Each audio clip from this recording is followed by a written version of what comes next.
চোখ রাখি বারুইপুরের দিকে, কারণ তৃণমূল কর্মী খুন হয়ে যাওয়ার পর এখনো পর্যন্ত এলাকা থমথমে রয়েছে, বিশাল পুলিশ বাহিনী মোতায়েন রয়েছে। এক্ষেত্রে আবারও সেই শাসক দলের গোষ্ঠীদ্বন্দ্বের অভিযোগটাই সামনে এসছে এবং ইতিমধ্যে 12 জনকে গ্রেফতার করা হয়েছে।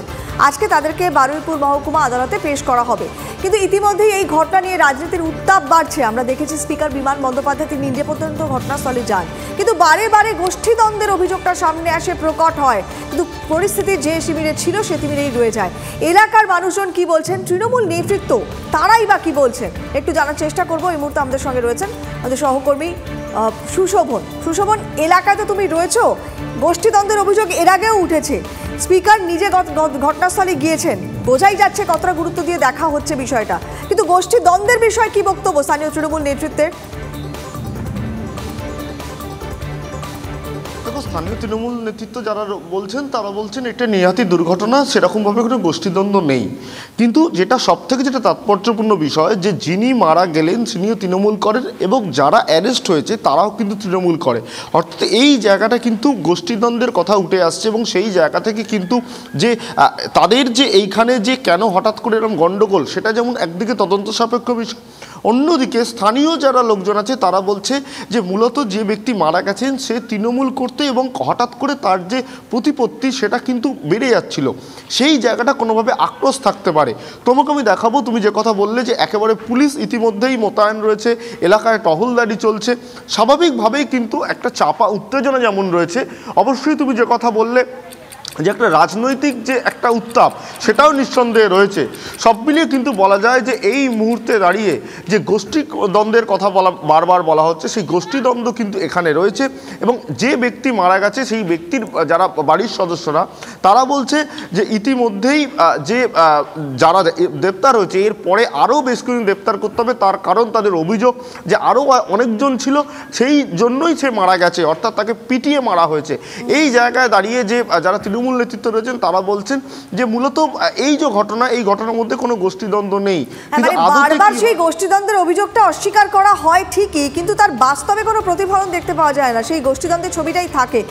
পুলিশ পৌঁছেছে, তুমিও নজর রাখো সুশোভন, আবারও পরবর্তীতে যোগাযোগ করছি। কোয়েল, আমরা একটা ছবি দেখাই সোশ্যাল মিডিয়া, যে ছবি ইতিমধ্যেই ভাইরাল হয়েছে, সেই ছবি পিসিআরকে বলবো দেখানোর জন্য। কলেজ সার্ভিস কমিশনের পরীক্ষায় কারচুপি, এমনটাই অভিযোগ। দেখুন ছবি। ফারাক্কার সৈয়দ নুরুল হাসান কলেজের একটি ঘরে মোবাইল সহ বিভিন্ন সামগ্রী নিয়ে পরীক্ষা দিচ্ছিলেন বেশ কয়েকজন পরীক্ষার্থী। পাশে খোলা রয়েছে বইও। একজন ফেসবুক লাইভ করেছিলেন এবং এই বিষয়টি সামনে এনেছেন সেই কলেজেরই অধ্যাপক। দেখুন সেই ভিডিও সোশ্যাল মিডিয়ায় ভাইরাল, পরীক্ষা দেওয়ার ছবি, পরীক্ষা দিচ্ছেন যারা শিক্ষক হবেন পরবর্তীতে, কলেজ সার্ভিস কমিশনের পরীক্ষায় বসেছেন বই খুলে মোবাইল নিয়ে। ভাবতে পারছেন কি অবস্থা, এরা পরবর্তীতে শিক্ষক হওয়ার জন্য পরীক্ষায় বসছেন।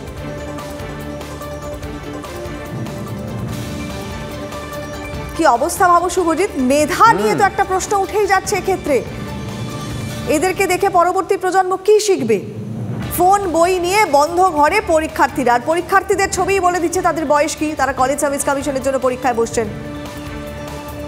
তো এখানকারই যেহেতু একজন অধ্যাপক যেহেতু লাইভটা করেছে, এটা খুবই লজ্জাজনক বিষয়, যথেষ্ট গুরুতর ব্যবস্থা নেওয়ার দরকার, কারণ এইভাবে হলে সেটের পরীক্ষা দেওয়াটাই হবে, আদৌ কি চাকরিটা পাবে না কেউ। পরীক্ষা না মানে এটা ফর্মালিটি পুরো করা, তার মানে চাকরি তো অলরেডি তাহলে সেটিং হয়েই ফেলেছে, তাহলে পরীক্ষা না নেওয়া উচিত ছিল, যারা সেটিং হয়েছে ওরা কি সিলেকশন করে নেওয়া উচিত ছিল। যদি এটা হয়ে থাকে তাহলে তাই, এর বলার কি আছে, তাহলে আলাদাভাবে পরীক্ষা দেবেই বা কেন, যেখানে রোল নাম্বার সবারই এক জায়গায় হওয়া উচিত। এটা একেবারেই ঠিক হয় না, এভাবে তাহলে যারা যোগ্য তারা তো পাবে না।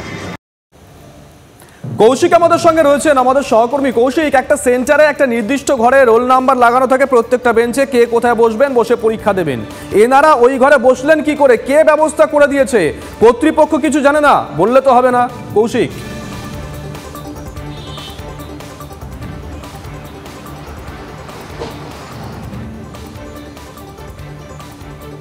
না, কৌশিকের সঙ্গে যোগাযোগ বিচ্ছিন্ন হয়ে গেছে। আমরা ছবিটা বরং দেখাই, একজন ফেসবুক লাইভ করেছিলেন। কোয়েল, ছবিটা দেখো, একজন ওই কলেজেরই অধ্যাপক ফেসবুক লাইভ করেছিলেন তিনি, এবং তিনি দেখাচ্ছেন দেখো পরীক্ষার ক্ষেত্রে কি হয়, যে কোনো কম্পিটিটিভ এক্সামের ক্ষেত্রে কি হয়। আমরা দেখেছি একটা নির্দিষ্ট ঘরে বেশ কয়েকজন পরীক্ষার্থীর রোল নাম্বার দেওয়া থাকে বেঞ্চে, প্রত্যেকটা বেঞ্চে, মানে সে কোথায় বসবে আলাদা আলাদাভাবে, সে কোথায় বসবে যাতে কেউ কারোরটা কপি করতে না পারে, এরকম ভাবে অ্যারেঞ্জমেন্ট করা হয়ে থাকে। সেখানে দাঁড়িয়ে একটা আলাদা ঘরের ব্যবস্থা করে দেওয়া হলো। আলাদা ঘরের ব্যবস্থাটা কে করলো, কর্তৃপক্ষ কি বলছে জানবো কৌশিকের কাছ থেকে। কৌশিক, দেখো দেখো, যে আলাদা ঘরের ব্যবস্থা করা হয়েছে সেই আলাদা ঘর কিন্তু ব্যবস্থা করেছে ওই কলেজেরই এক অধ্যাপক, এবং এই ঘটনায় যে আলাদা ঘর ব্যবস্থা করা হচ্ছে সেটা কিন্তু কলেজ ক্যান্টিন। কিন্তু কলেজ ক্যান্টিনে কিভাবে পরীক্ষা নেওয়া হয় সেটা প্রশ্ন উঠেছে, এবং সেই ঘরে দুজন বসে রয়েছে ওই কলেজের এক অধ্যাপকের বিরুদ্ধে অভিযোগ। তবে এই ঘটনায় যে ওই কলেজের যে কর্তৃপক্ষ রয়েছে তারা অস্বীকার করছে, এবং তারা চাপিয়ে দিতে চাইছে যারা এই যে সেট পরীক্ষা অর্থাৎ কলেজ সার্ভিস কমিশনের যে যারা পর্যবেক্ষক রয়েছে তাদের ঘাড়ে। কিন্তু তারা তো এখানে পর্যবেক্ষক হিসেবে এসেছেন, সেই জায়গায় দাঁড়িয়ে কলেজ কর্তৃপক্ষ কিভাবে একটি ক্যান্টিনের মধ্যে পরীক্ষা ব্যবস্থা করতে পারে? এর আগে আমরা ভুরি ভুরি নিয়োগ সংক্রান্ত কিন্তু দুর্নীতির অভিযোগ দেখেছি। এবার কিন্তু আরো একটা গভীর একটা ষড়যন্ত্র, অর্থাৎ যে কৌশিক, প্রশ্নপত্র কে দিয়েছেন, কোন অধ্যাপক দিয়েছেন, তাদের রোল নাম্বার যে ঘরে পড়েছিল সেই ঘরে গার্ডের দায়িত্বে কে ছিলেন, এই প্রশ্নগুলো কি কলেজ কর্তৃপক্ষ তুলছে না? সেই প্রশ্ন আমাদেরকেই তুলতে হবে। দেখো, এই সমস্ত কিন্তু একটা প্রশ্ন উঠেছে, এবং এই ঘটনায় যিনি ওই কলেজেরই কিন্তু এক অধ্যাপক এই সমস্ত কিছুর প্রশ্ন তুলে দিয়েছেন কালকে ফেসবুক লাইভের মধ্য দিয়ে। তিনিই প্রথমে কিন্তু সরাসরি ফেসবুক লাইভ করে যে ঘরে ওই যে ক্যান্টিনের মধ্যে পরীক্ষা হচ্ছিল তিনি কিন্তু ফেসবুক লাইভ করে ঢুকে পড়েন, এবং যে অধ্যাপক করাচ্ছিলেন তার বিরুদ্ধেও তিনি কথা বলেন, এবং তাকে সঙ্গে থাকো কৌশিক, যে অধ্যাপক সোশ্যাল মিডিয়া লাইভ করেছেন, ফেসবুক লাইভ করেছেন, তিনি কি বলছেন শোনাই একবার। পরীক্ষা শেষ হয়ে যাওয়ার পরে আমি খাতা আমার জমা দিলাম, জমা দেওয়ার পর তো আর কারো থাকা কথা নয় রুমে, পরীক্ষা শেষ হয়ে যাওয়ার কথা। আমি তখন দেখলাম তালা মারা দিকটাই, এটা হচ্ছে ক্যান্টিন প্যাসেজ। আচ্ছা, ক্যান্টিনের মধ্যে পরীক্ষা হচ্ছে? ক্যান্টিন প্যাসেজের মধ্যে কিছু রুমও আছে সেইখানে। একজন শিক্ষক যদি এই সব অপরাধমূলক কর্মের সঙ্গে জড়িত থাকে এতে তো বড় লজ্জা, জাতির লজ্জা। এই ঘটনা এর আগেও ঘটেছে, পুনরাবৃত্তি আজকে হচ্ছিল, আমি থামতে পারি নিজেকে। ভিডিও চলাকালীন দেখলাম যে আপনার ফোনটাও কেড়ে নেওয়ার চেষ্টা করছে। হ্যাঁ, যিনি ওই রুমে ইনভিজিলেটর যিনি ছিলেন তিনি এটা করেছিলেন, এবং যারা পরীক্ষা দিচ্ছিল ওরা মুখ লুকিয়ে পালাচ্ছিল, দেখেছেন। প্রমাণ করা বড়ই মুশকিল টাকা দিয়েছেন কিনা, তবে কিছুতে একটা আর্থিক লেনদেনের ব্যাপার আছে, সব কিছুতে আর্থিক লেনদেনের ব্যাপার আছে। কি অবস্থা দেখুন, নজর থাকবে আমাদেরও। এরপরে আসি আমরা ইডেন গার্ডেন্সের খবরে, কারণ সেখানে এল ব্লকের ভেতরে একজনের ঝুলন্ত দেহ উদ্ধার হয়েছে বলে আমরা জানতে পারছি। মাফ করবেন, কে ব্লকের আপার টায়ার এখনো এই আপডেট এসছে, কিন্তু কার দেহ উদ্ধার হলো তার পরিচয় সম্পর্কে এখনো কি জানা যাচ্ছে, ইডেন কর্তৃপক্ষ কি বলছে, সোমার সাথে কথা বলে আরো বিস্তারিত তথ্য নেব। সোমা। হ্যাঁ, দেখো, ইডেন গার্ডেনে আজ সকাল 7:30 নাগাদ একটি ঝুলন্ত মৃতদেহ উদ্ধার করা হয়। তারপরেই চাঞ্চল্য ছড়িয়েছে গোটা এলাকায়। আমি তোমাকে একটু ছবিটা দেখাই। দেখো, দেখতে পাচ্ছ ইডেন গার্ডেন, এবং এই ইডেন গার্ডেনের যে গ্যালারি রয়েছে, অর্থাৎ গ্যালারির একদম ওপরের যে টাওয়ার রয়েছে সেখানেই কিন্তু, অর্থাৎ ওপরের যে বসার জায়গা রয়েছে সেখানেই কিন্তু এই ঝুলন্ত মৃতদেহ উদ্ধার করা হয়েছে। আমরা যেটা জানতে পারছি যে এখানেই কাজ করতেন তার বাবা এবং তার কাকা।